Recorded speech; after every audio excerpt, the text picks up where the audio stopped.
longsor, arus lalu lintas Merangin Kerinci kembali lancar.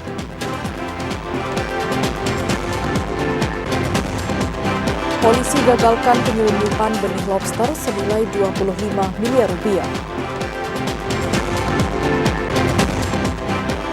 Calon Kepala Daerah jalur independen serahkan syarat minimal dukungan ke KPU Sarawangun.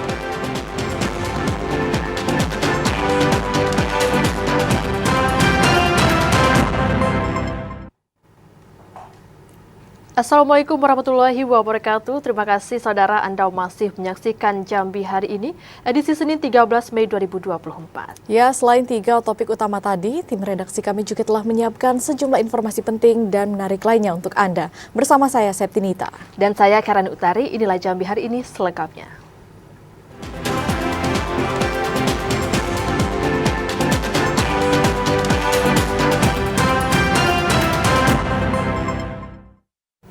Mengawali Jambi hari ini, saudara, pasca longsor, akses jalan Merangin Kerinci di Desa Tanjung Mudo, Kecamatan Pangkalan Jambu kembali normal.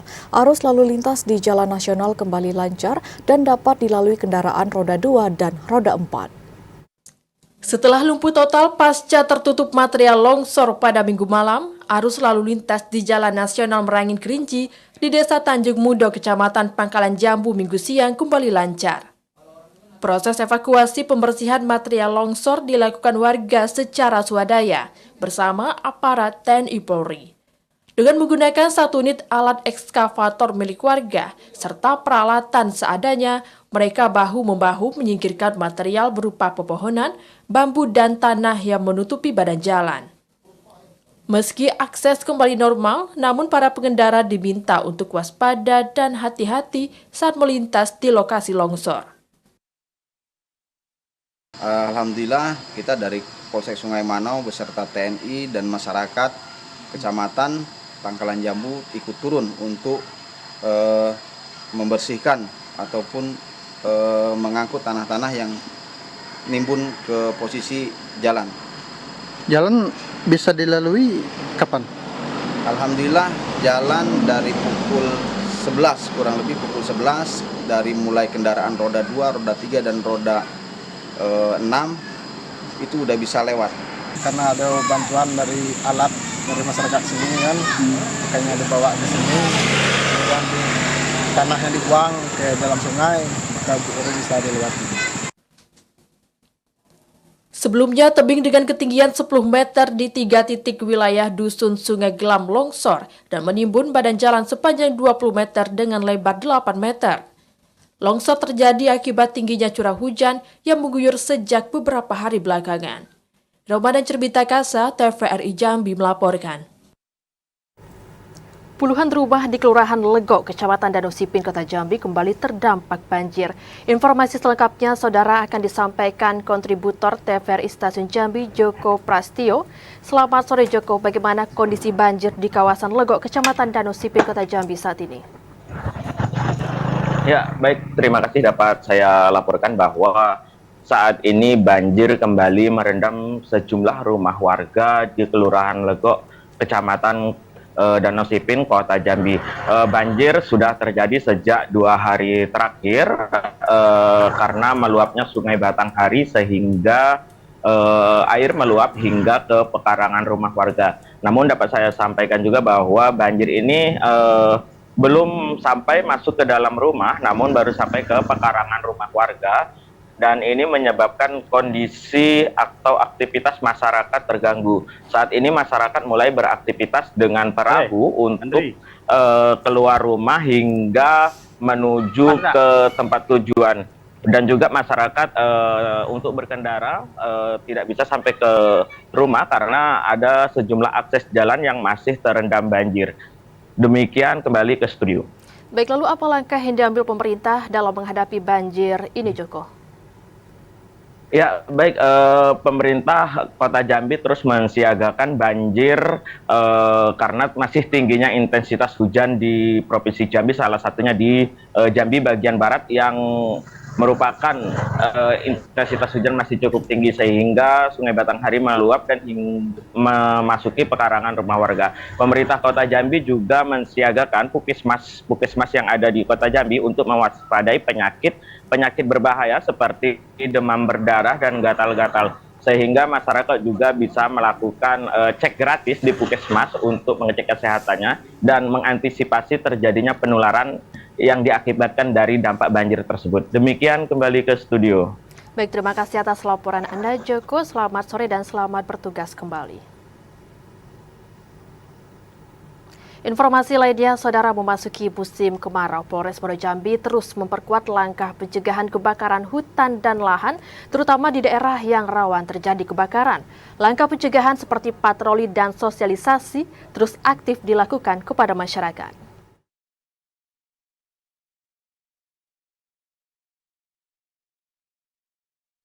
Pada musim kemarau, ancaman karhutla menjadi perhatian serius bagi Forkompimda Muaro Jambi, termasuk kepolisian. Tindakan pencegahan menjadi hal utama untuk meminimalisasi terjadinya karhutla menjelang musim kemarau. Kebakaran hutan dan lahan tidak hanya menimbulkan kerusakan, namun bencana alam ini juga mengancam kesehatan dan sosial ekonomi masyarakat. Kapolres Muaro Jambi AKBP Wahyu Istanto Bramwidarso mengatakan, pihaknya kembali menggencarkan patroli dan sosialisasi kepada masyarakat, terutama yang tinggal di daerah rawan karhutla. Kegiatan itu diharapkan dapat menyadarkan masyarakat akan pentingnya menjaga alam. Pemantauan karhutla, kemudian titik-titik karhutla, kemudian mengoptimalkan sistem pendeteksi hotspot, dan juga para personil yang kita siapkan untuk menanggulangi bila ada kebakaran. Namun satu sisi juga kita melakukan tindakan-tindakan pencegahan, kita melakukan sosialisasi ke desa-desa, ke daerah-daerah yang rawan terjadi karhutla. AKBP Wahyu Istanto Bramwidarso menegaskan, daerah Gambut merupakan daerah rawan terjadinya karhutla.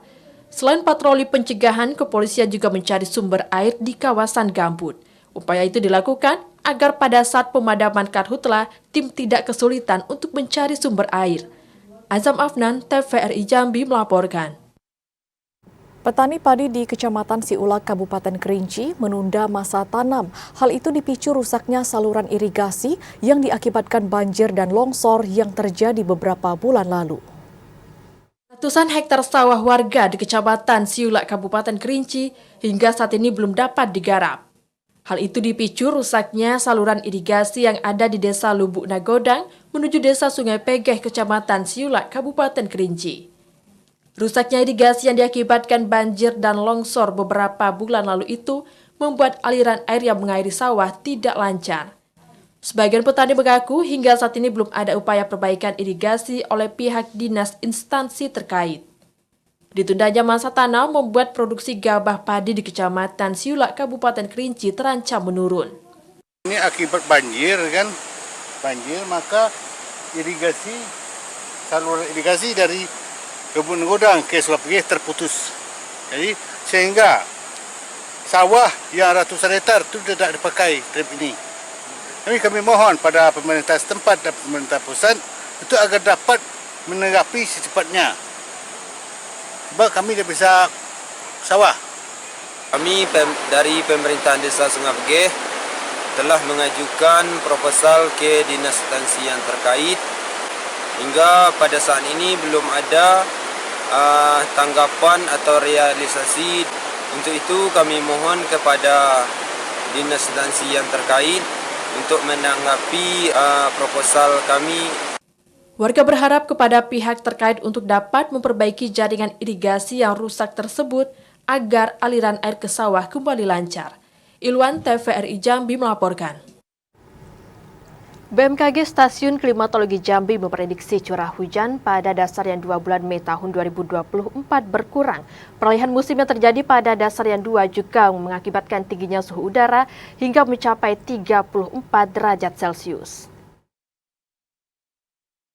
Pada dasarian 2 bulan Mei 2024, curah hujan di wilayah Kabupaten Muaro Jambi diprediksi berkurang. Pada dasarian 2 ini, curah hujan diprediksi kurang dari 100 mm per dasarian, dari sebelumnya mencapai 120 mm per dasarian. Berkurangnya curah hujan itu dipengaruhi angin timur dan tenggara yang kondisinya kering. Koordinator Data dan Informasi BMKG Stasiun Klimatologi Jambi, Sri Utami Widyastuti mengatakan, peralihan musim yang terjadi pada Dasarian 2 juga mengakibatkan tingginya suhu udara hingga mencapai 34 derajat Celcius. Meningkatnya suhu udara itu rentan dimanfaatkan oleh oknum masyarakat untuk membuka lahan dengan cara dibakar.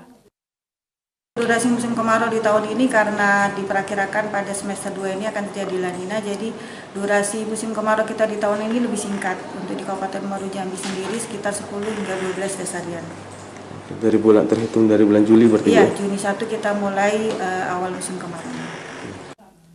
Pada awal Dasarian 2 bulan Mei 2024, BMKG Stasiun Klimatologi Jambi tidak menemukan titik api di wilayah Muaro Jambi.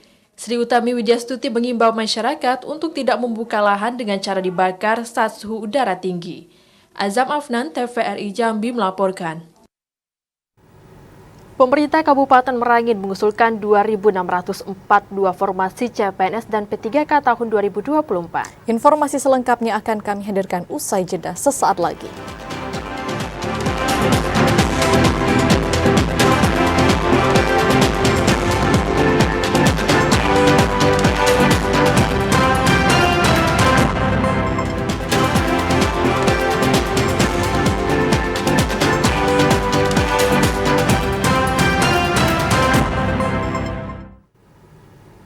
Terima kasih Anda masih menyaksikan Jambi hari ini. Saudara, pasangan bakal calon Bupati dan Wakil Bupati Sarolangun, Muhammad Madel dan Nur Muhammad Agus, menyerahkan persyaratan dokumen dukungan pencalonan ke kantor KPU Sarolangun. Muhammad Madel dan Nur Muhammad Agus maju sebagai bakal calon Bupati dan Wakil Bupati Sarolangun melalui jalur perseorangan atau independen.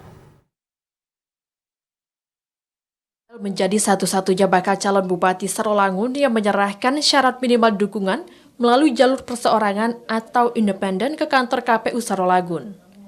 Berpasangan dengan bakal calon Wakil Bupati Nur Muhammad Agus, Muhammad Madel menyerahkan berkas persyaratan pada Minggu 12 Mei 2024 pukul 21 waktu Indonesia Barat.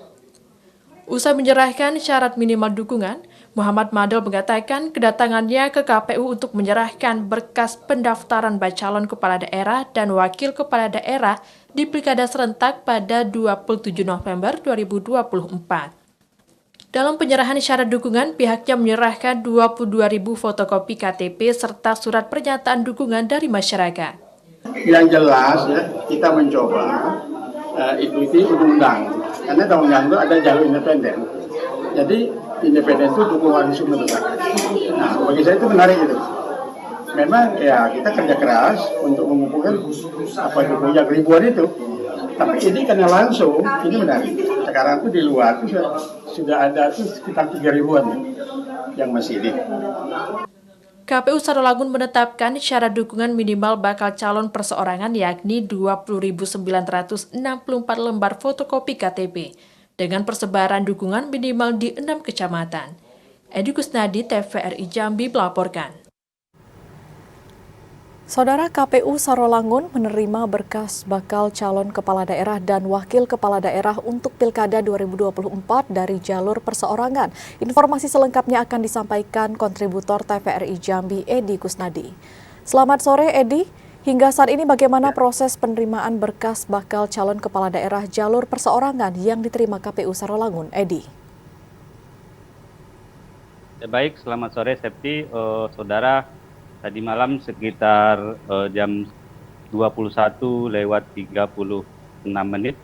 pasangan calon bupati dan calon wakil bupati dari jalur independen mendatangi kantor KPUD Kabupaten Sarolangun. Dalam proses penyerahan syarat minimal dukungan yang mereka sampaikan itu sebanyak 22.621 lembar, terdiri dari 17.432 berisi dalam box yang tadi malam langsung diverifikasi oleh tim verifikator dari KPUD Sarolangun terdiri dari 9 orang. Dari hasil verifikasi ini, mereka mengetahui bahwa hasil tersebut diketahui sebanyak 21.602 lembar fotokopi dukungan peserta dukungan dari masyarakat. Sementara 4.130 lembar fotokopi sudah diinput dalam sistem informasi pencalonan atau SILON. Dari hasil verifikasi yang tadi dilakukan, KPU Sarolangun menemukan ada keselisihan antara dukungan yang diserahkan oleh tim IT Bacalon jalur independen itu sebanyak 1.019 lembar fotokopi dan dukungan. Namun jumlah ini tidak mengurangi hasil penyerahan dokumentasi yang dilakukan tadi malam, yang sudah diterima dari KPUD Sarolangun tadi malam. Demikian, Septi. Ya, Edi, lalu hingga saat ini sudah berapa berkas bakal calon kepala daerah jalur perseorangan yang diterima oleh KPU Sarolangun, Edi? Ya baik, untuk keseluruhan KPU Sarolangun hingga tadi malam berakhirnya masa penerimaan syarat dukungan minimal calon independen, mereka memastikan bahwa satu pasangan calon atas nama Haji Muhammad Madel dan Haji Nur Muhammad Agus yang menyerahkan dukungan syarat calon perseorangan ke Kabupaten Sarolangun. Artinya hanya baru satu pasang yang mereka terima. Demikian. Ya, Edi Kusnadi melaporkan langsung dari Kabupaten Sarolangun. Terima kasih atas laporan Anda dan selamat bertugas kembali. Sesuai peraturan KPU, penjabat kepala daerah yang merupakan aparatur sipil negara wajib mundur dari status kepegawaiannya jika ikut mencalonkan diri pada pemilihan kepala daerah serentak tahun 2024. Sesuai peraturan KPU tahun 2020 pasal 7 ayat 3 huruf T serta Undang-Undang nomor 10 tahun 2016 dan peraturan KPU nomor 18 tahun 2019 pasal 4 ayat 1 huruf U, aparatur sipil negara, anggota TNI maupun Polri wajib mundur dari status kepegawaiannya jika ikut mencalonkan diri pada pemilihan kepala daerah serentak tahun 2024. Sekretaris Daerah Provinsi Jambi, Sudirman mengatakan, aturan tersebut juga berlaku bagi penjabat kepala daerah yang merupakan ASN di lingkup pemerintah Provinsi Jambi. Berdasarkan PKPU terakhir yang digunakan saat pilkada, calon kepala daerah dari ASN harus sudah mundur secara tertulis sejak ditetapkan sebagai calon oleh KPU. Bakal calon yang diusulkan partai politik dan gabungan partai politik yang berstatus ASN juga harus melaporkan pencalonannya kepada pejabat pembina kepegawaian saat melakukan pendaftaran sesuai amar putusan Mahkamah Konstitusi. Sementara untuk penjabat kepala daerah yang terindikasi akan ikut mencalonkan diri untuk pilkada, Sudirman menyerahkan sepenuhnya penilaian tersebut kepada masyarakat apakah layak untuk dipilih. Sedangkan kinerjanya akan dievaluasi oleh gubernur dan Mendagri. Kan regulasinya begini, ASN, TNI, Polri, DPD, DPR, DPRD, manakala dia mau maju untuk pilkada itu kan harus mundur, ya. Jadi ya mau tidak mau harus mundur. Kalau misalnya sudah ada punya niat untuk maju ke pilkada ya harus mundur. Berdasarkan surat keputusan bersama nomor 2 tahun 2022 tentang pedoman pembinaan dan pengawasan netralitas pegawai aparatur sipil negara, ASN dilarang untuk membuat unggahan, mengomentari, membagikan, menyukai hingga bergabung dalam grup kampanye pemenangan dalam penyelenggaraan pemilu maupun pilkada. Randy Arta, TVRI Jambi melaporkan. Pemerintah Kabupaten Merangin telah mengusulkan 2.642 formasi CPNS dan P3K pada tahun 2024. Formasi itu, saudara, didominasi tenaga kesehatan. Pemerintah Kabupaten Merangin akan membuka seleksi calon pegawai negeri sipil, CPNS, dan pegawai pemerintah dengan perjanjian kerja P3K pada tahun 2024.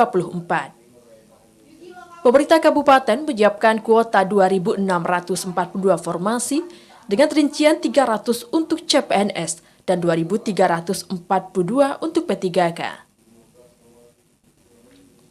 Kepala BKP SDM Kabupaten Merangin, Ferdi Firdaus mengatakan, kuota P3K terdiri dari 771 formasi tenaga guru, 1.071 tenaga kesehatan, dan 500 tenaga teknis.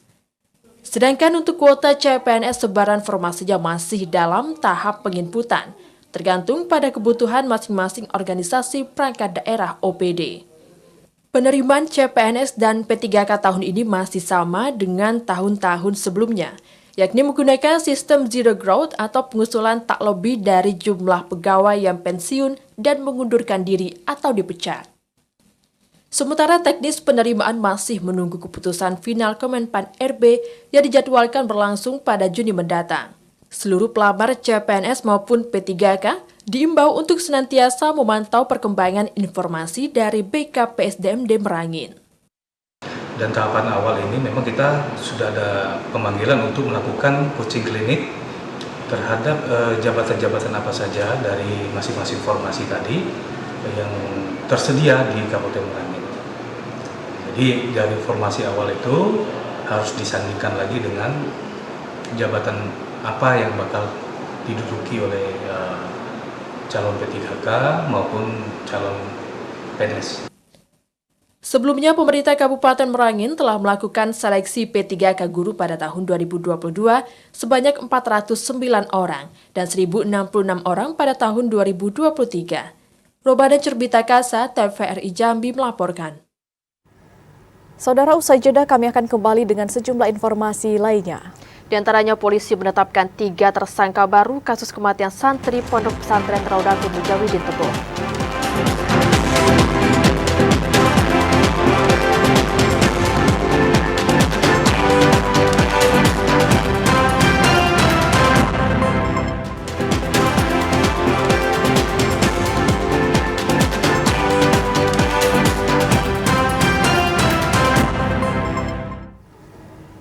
Terima kasih saudara, Anda masih bergabung bersama kami di Jambi hari ini. Tim gabungan Korpol Airut Baharkam Polri dan PSDKP menggagalkan penyelundupan benih lobster senilai 25 miliar rupiah. 3 orang diamankan polisi saat hendak membawa 24 dus benih berisi 125.684 benih lobster. 3 tersangka berinisial AD, APH, dan A tertunduk lesu saat dihadirkan dalam rilis ungkap kasus penyelundupan benih lobster di Mako Pol Airut Polda Jambi pada Senin pagi. Ketiganya diamankan tim gabungan dari Korpol Airut Baharkam Polri dan tim pengawasan sumber daya kelautan dan perikanan Kementerian Kelautan dan Perikanan setelah gagal menyelundupkan 17 dus berisi 125.684 ekor benih lobster pada Jumat lalu. Pengungkapan itu berawal dari informasi masyarakat adanya penyelundupan benih lobster dari Lampung melintasi wilayah Provinsi Jambi. Dari hasil penyelidikan, polisi menghentikan 1 mobil di kawasan Kecamatan Jambi luar kota Kabupaten Muaro Jambi dan mendapati kendaraan tersebut membawa 7 dus benih lobster. Tak jauh dari lokasi pertama, di Jalan Lingkar Barat, Kota Jambi, petugas mendapati 1 kendaraan lagi yang sedang terparkir di salah satu swalayan berisikan 17 dus benih lobster. Dari hasil pemeriksaan, benih lobster tersebut akan diselundupkan ke negara Singapura melalui kawasan perairan Provinsi Jambi. Dari pengungkapan itu, petugas berhasil menyelamatkan kerugian negara senilai 25 miliar rupiah. TKP 1 dan kedua sebetulnya tidak jauh, hanya sekitar 1 kilo, dan ini merupakan keberhasilan tim gabungan berdasarkan hasil informasi yang disampaikan kepada masyarakat. Mungkin kita bertanya, apakah tersangka ini cukup sampai di situ? Perlu kami sampaikan bahwa kami akan teruskan kembangkan. Ya, kami akan terus memeriksa dari 3 orang tersangka yang saat ini sudah kita tahan untuk kita kembangkan, mencari tersangka-tersangka lain dengan peran-peran lainnya. Penyelundupan itu melanggar Peraturan Kementerian Kelautan dan Perikanan Nomor 56 Tahun 2016 tentang larangan menangkap dan mengeluarkan lobster kepiting dan rajugan. Tindakan penyelundupan juga melanggar Undang-Undang Nomor 45 Tahun 2009 tentang perikanan dan dapat terancam kurungan penjara 6 tahun dan denda 1,5 miliar rupiah. Ratusan ribu benih lobster itu telah dilepas liarkan di perairan Kepulauan Riau. Ari Haryono, TVRI Jambi melaporkan.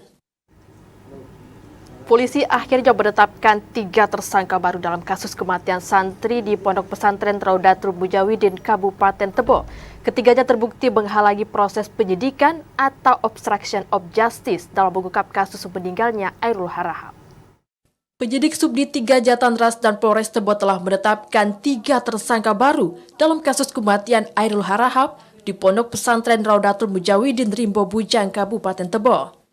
Ketiga tersangka berinisial A, AAN, dan FVR masih berstatus santri di Pondok Pesantren Raudatul Mujawidin.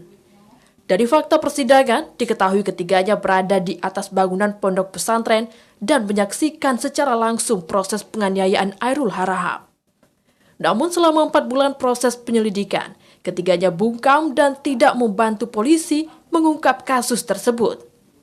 Ketiganya bakal dijerat dengan pasal 221 KUHP tentang menghalangi proses penyidikan atau obstruction of justice. Polisi juga menggali dugaan keterlibatan pihak pondok pesantren dalam kasus tersebut. Ditetapkan 3 santri ya, sudah ditetapkan sebagai tersangka atau anak yang berhadapan dengan hukum melalui mekanisme gelar perkara. Ya. Dan kami berlanjut kepada pengambilan keterangan sesuai dengan fakta persidangan. Memang sudah disampaikan dalam fakta persidangan oleh salah seorang pengurus dari ponpes tersebut, ya. Dan kita sedang mendalami atau sedang dilakukan pemeriksaan. Sebelumnya, Airul Harahap, seorang santri di Pondok Pesantren Raudatul Mujawidin, meninggal dunia di lantai 3 asrama Pondok Pesantren Raudatul Mujawidin. Awalnya, Airul Harahap dikabarkan meninggal dunia setelah tersengat arus listrik. Dari hasil otopsi ulang, diketahui korban meninggal dunia akibat hantaman benda tumpul. Setelah 4 bulan proses penyelidikan, polisi menetapkan A dan R sebagai tersangka. Keduanya nekat menghabisi nyawa juniornya itu karena tidak terima ditagih hutang. Ari Haryono, TVRI Jambi melaporkan. Polisi akhirnya menghentikan perkara kasus penganiayaan yang menewaskan seorang pelaku begal di Tanjung Jabung Barat. Pelaku penganiayaan itu dibebaskan setelah polisi mengumpulkan bukti perkara yang menguatkan pelaku. Ditreskrimum Polda Jambi dan Polres Tanjung Jabung Barat menggelar konferensi pers terkait kelanjutan kasus penganiayaan yang menewaskan pelaku begal di STUD Desa Taman Raja, Kecamatan Tungkal Ulu, Kabupaten Tanjung Jabung Barat. Dalam konferensi pers tersebut, polisi akhirnya menghentikan dugaan pidana penganiayaan tersebut. Menurut polisi, dari hasil olah TKP dan pengumpulan barang bukti serta keterangan saksi, pelaku penganiayaan Vicky dan LH terbukti membela diri. Saat itu korban Edo dan Hardi yang merupakan pelaku begal membawa pisau dan menyerang keduanya. Vicky akhirnya mengambil pisau di jok motornya dan berkelahi dengan kedua pelaku begal. Dalam perkelahian tersebut, Eda tertusuk di bagian perut dan meninggal dunia, sedangkan Hardi tertusuk di bagian rusuk kiri dan dilarikan ke rumah sakit. Polisi juga memastikan keterangan saksi kunci yang berada tak jauh dari lokasi kejadian sesuai dengan keterangan pelaku penganiayaan yang mengarah kepada pembelaan diri. Namun penghentian kasus ini masih menanti proses gelar perkara yang dilakukan dalam pekan ini. Itu akan kami hentikan. Karena apa? Ada fakta-fakta baru yang sudah kita uji, ya, berdasarkan keterangan serta bukti-bukti, ya. Dan jelas kita mendapatkan CSI, ya, tadi tidak dilibatkan sampai kami harus memeriksa luka akibat senjata tajam yang diderita oleh si tersangka ini. Ya, Pak Ari, jelas ya, terhadap kasus atau perkara 351 ayat 2 yang sudah ditetapkan tersangka Yusuf Eva akan kami hentikan berdasarkan bukti-bukti yang sudah kami miliki, keterangan-keterangan yang sudah kita dapatkan dari 25 saksi, ya, termasuk juga melakukan pemeriksaan terhadap saksi ahli dari rumah sakit yang melakukan penanganan perawatan terhadap saudara Eva sebagai tersangka dan juga dari puslapor. Sebelumnya, Vicky dan LH hendak mengambil gaji ke PT Bukit Kausar di STUD Desa Taman Raja, Kecamatan Tungkal Ulu, Kabupaten Tanjung Jabung Barat. Namun saat jalan pulang, keduanya dihadang Edo dan Hardi dan memalak keduanya. Aksi itu menyebabkan perkelahian antar mereka yang berujung tewasnya Edo, sedangkan Hardi kritis dan dibawa ke rumah sakit. Setelah peristiwa tersebut, Vicky dan LH menyerahkan diri ke Polsek Tungkal Ulu. Vicky dan LH dijadikan tersangka karena melanggar pasal 351 KUHP tentang penganiayaan yang berujung tewasnya seseorang. Ari Haryono, TVRI Jambi melaporkan. Pembuktian pembelaan diri dalam kasus penganiayaan yang berujung tewasnya pelaku begal di Tanjung Jabung Barat dikuatkan ahli laboratorium forensik Polri. Dari hasil uji laboratorium, pisau yang digunakan pelaku terdapat darah pelaku dan kedua korban penganiayaan. Dalam menentukan penghentian kasus penganiayaan yang berujung tewasnya pelaku begal di Kabupaten Tanjung Jabung Barat, Ditreskrimum Polda Jambi melibatkan tim laboratorium forensik Mabes Polri.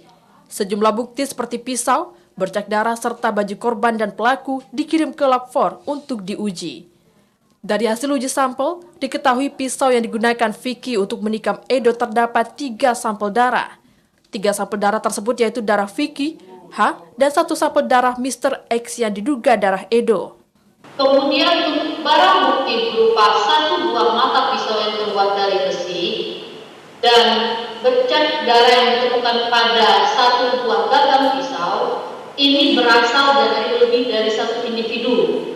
Kenapa kita katakan lebih dari 1 individu? Normalnya manusia itu memiliki 2 alel, tetapi pada barang bukti kami menemukan lebih dari 2 alel, sehingga kami menyimpulkan di sini lebih dari 2 individu. Selain dokter forensik, polisi juga menghadirkan keterangan saksi dari pihak RSUD Daud Arif Kuala Tungkal. Menurut dokter yang mengobati Vicky, diketahui adanya luka akibat benda tajam di bagian tangan pelaku penganiayaan. Hal itu sesuai dengan keterangan Vicky yang mengaku dirinya sempat menangkis serangan Edo yang menggunakan pisau dengan tangannya. Untuk hasil pemeriksaan yang saya dapatkan, bahwasanya terdapat beberapa luka pada tuan FA. Untuk lukanya itu ditemukan berupa luka memar di belakang telinga kiri dan luka lecet di belakang telinga kiri.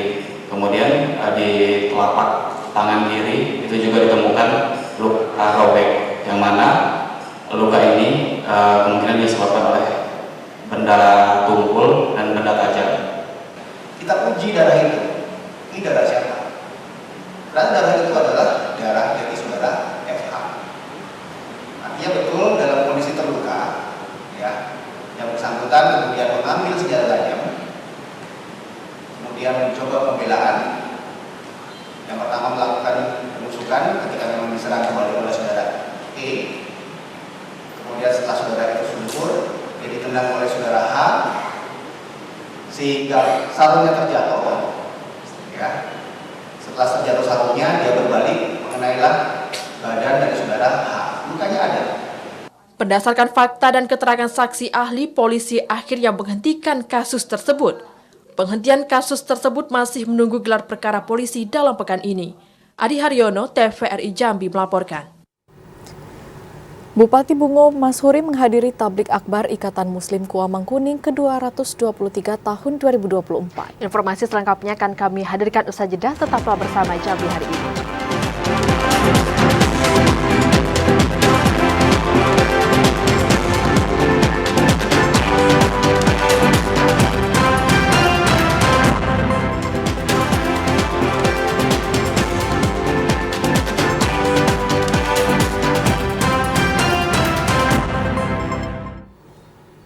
Terima kasih Anda masih menyaksikan Jambi hari ini. Saudara, harga cabai merah di pasar tradisional Tanjung Bajure, Kota Sungai Penuh naik. Naiknya harga cabai merah dipengaruhi kurangnya pasokan dari petani. Harga cabai merah di pasar tradisional Tanjung Bajure, Kota Sungai Penuh terpantau naik.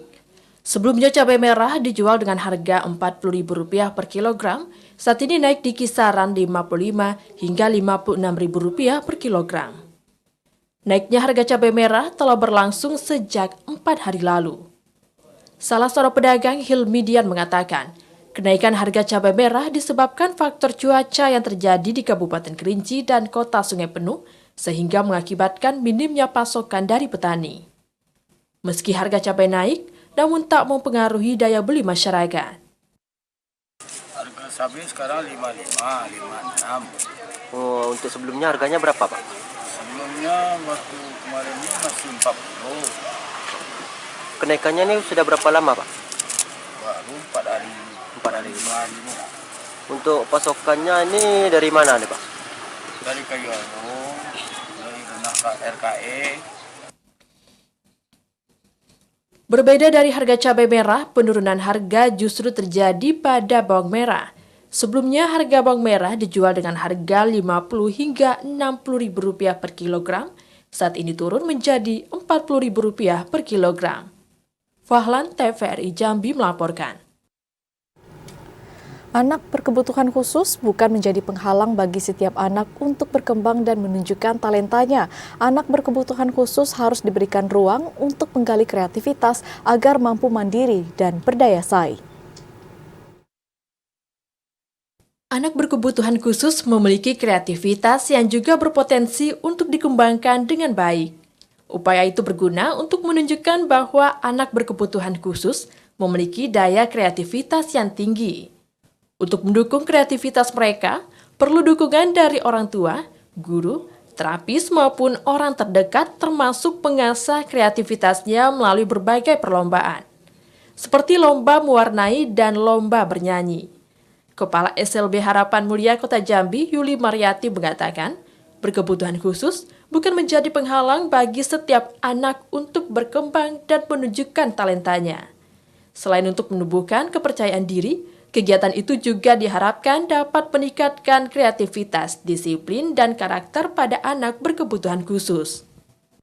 Untuk kategori lomba pincer painting dan menggambar serta mewarnai ini bertujuan untuk melatih beberapa aspek perkembangan yang tertinggal dari anak-anak berkebutuhan khusus seperti simulasi untuk sensori, motorik halus terutama, melatih kefokusan karena mereka seperti yang kita ketahui sangat mengalami gangguan dalam hal fokus dan konsentrasi sehingga dengan kegiatan pincer painting dan menggambar serta mewarnai ini secara tidak langsung bertujuan untuk melatih aspek yang tertinggal tadi. Ketua Pokja Bunda PAUD Provinsi Jambi, Iin Kurniasih Sudirman mengapresiasi Autism Expo 2024 yang digelar SLB Harapan Mulia Kota Jambi, terutama perlombaan yang diikuti anak-anak istimewa. Selain menjadi pengalaman belajar yang berharga, Autism Expo 2024 juga dapat meningkatkan kepercayaan diri dan mengasah kreativitas. Menggali potensi dan kreativitas pada anak berkebutuhan khusus sejak dini merupakan langkah yang tepat, karena anak berkebutuhan khusus juga memiliki hak yang sama meski dengan kondisi yang berbeda. Andri Wijaya, M. Al-Adli, TVRI Jambi melaporkan. Beralih ke segmen advertorial, Saudara Bupati Bugo Masuri menghadiri Tablik Akbar Ikatan Muslim Kuamang Kuning IMKK ke-223 tahun 2024. Masuri mengapresiasi pengajian IMKK sebagai ajang silaturahmi dan ukhuwah Islamiyah. Wakil Bupati Safrudin Dwi Aprianto, Bupati Bungo Masuri menghadiri Tablik Akbar di Dusun Karya Harapan Mukti, Kecamatan Pelepat Ilir. Pengajian bulanan yang digelar Ikatan Muslim Kuamang Kuning merupakan pengajian rutin ke-223 tahun 2024. Bupati Bugo Masuri mengatakan, pengajian bulanan ke-223 itu merupakan pengajian rutin dengan jemaah yang selalu bertambah setiap bulannya.